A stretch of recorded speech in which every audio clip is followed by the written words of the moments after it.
Oh boy, somehow I found some time to watch The Flash again. Yeah, how'd I do that? You guessed it. I was doing laundry and I had it on in the background. But you know, it's easy to follow because there's not much to it. But you know, I promised I would watch it. I'm a man of my word. So I did. So this one was called Rogues of War. Tee-hee, because, you know, the Flash villains are called the Rogues, because that's his Rogues color. The Flash in the comics does have a good set of villains. Not on par with Batman's, but pretty good. Kind of on par with Spider-Man's, you know. But, yeah, well, Spider-Man's probably in second place after Batman's villains. But anyway, so, of course, the Red Death has had the Fiddler, Giggle Tee, and Captain Boomerang working for him to collect items, mysterious items. Well, in this episode, Barry Allen puts it all together. They're trying to build a cosmic treadmill. Oh my goodness, they're going to mess with the timeline. Because that's what every Flash season's about, the timeline.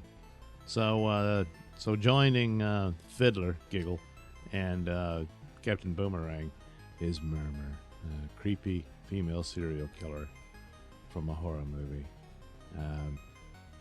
She just has knives, so I don't see why she's so important.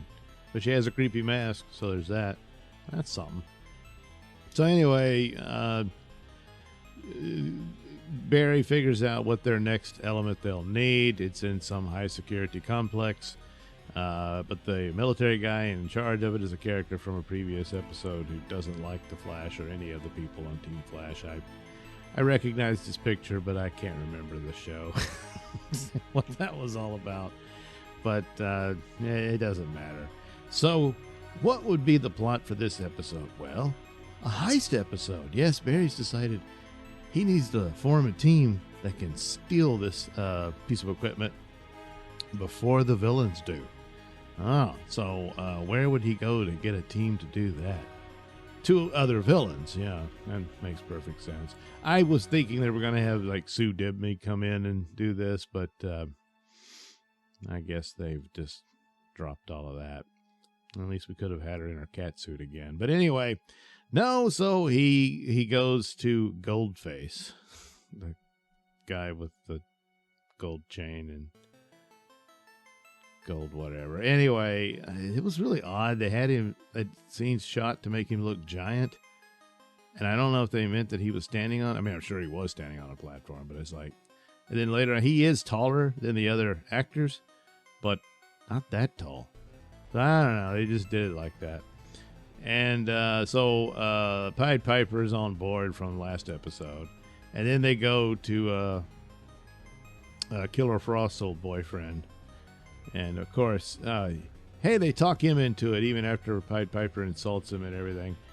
And he's like, you wouldn't help me bring Frost back, but you're expecting me to help you do this. And, of course, he agrees to do it because, hey, it's what Frost would want. Yeah. So he joins the team. And then they get the fat volcano guy, I forget, who decided to turn a leaf and work at the smoothie shop or whatever it was. And but since he owes Barry, he decided to do it. And, of course, in the midst of all of this, as they begin to carry out the plan, and, of course, they have to do the walk, slow walk, because they're a team, you know. And then they suddenly realize, hey, how could Barry Allen be here at this fast? And so they all just laugh, because he's the Flash. Well, at least most of them are, for the most part, reformed, but Goldface isn't. He still runs a gang, but they just laugh it off, you know. So now he knows the secret identity of the Flash. Yeah. Plus, he knows that Barry Allen is now, he's a police officer involved in committing a crime. No matter what the goal for this is, he's still breaking and entering and stealing. So, but, you know. In better hands, of course, a heist plot can work, but that didn't happen here. So they go in, and guess what? Well, Red Death's team is already there. So you're going to have a super duper pooper scooper superhero powered battle. No, they mostly just do kung fu moves. There's, they do some CGI blasting here and there. Pied Piper goes up against Murmur. And, I don't know how or why, but she beats him. So, Volcano Guy and Fiddler, for some reason, are attracted to each other. But Fiddler has to take him down, which does, even though he has volcano powers and she just has a supersonic fiddle, I mean.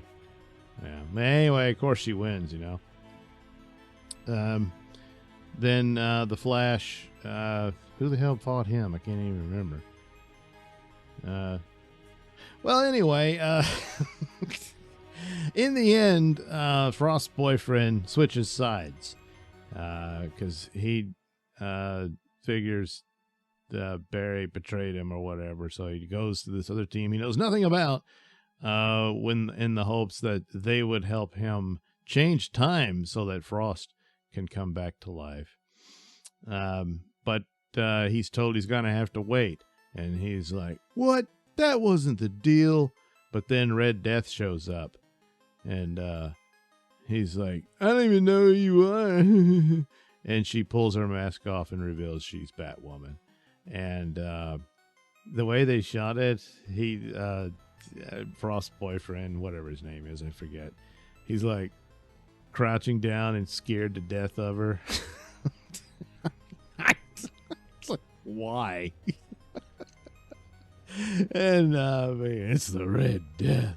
And she says, "I'm vengeance." And saw some sites try to stir that up as if, fans of the Batman,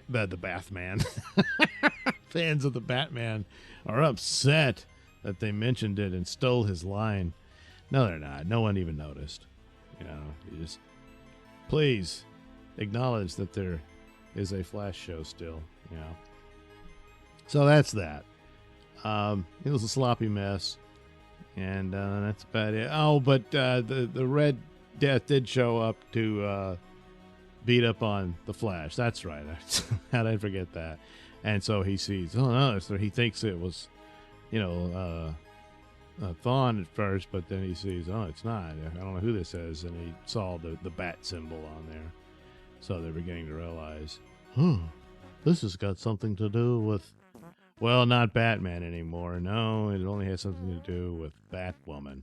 And then they contact Gotham and they discover, hey, Batwoman's missing. Well, there you go. Uh-oh. What does it mean?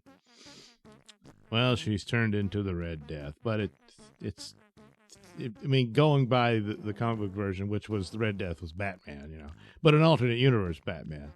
So they'll probably find out this is an alternate universe Batwoman, and then they'll have to get the real Batwoman to save the day. But, it's like, why would you want Batwoman in your show? But, well, that's what they're going to do. So, there you go. I watched it so you didn't have to. Oh, plus you missed out on, what's her name? Keon Snow or whatever.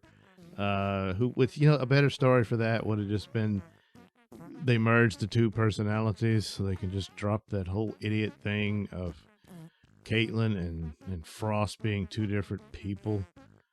That's just stupid.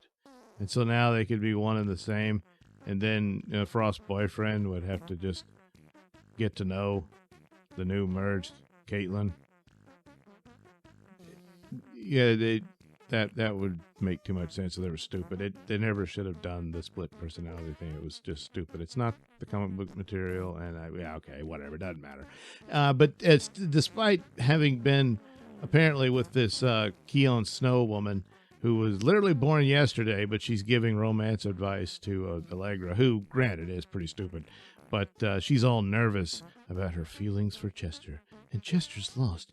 He doesn't understand. It's just to drag it out for no good reason, but also so they can have conversations, typically in the hallway. And, You've got to trust your feelings. You've got to go with your heart. Stuff like that. Now, anyway, there you go. I watched it so you didn't have to. You still got to do your own laundry, but you don't have to watch this.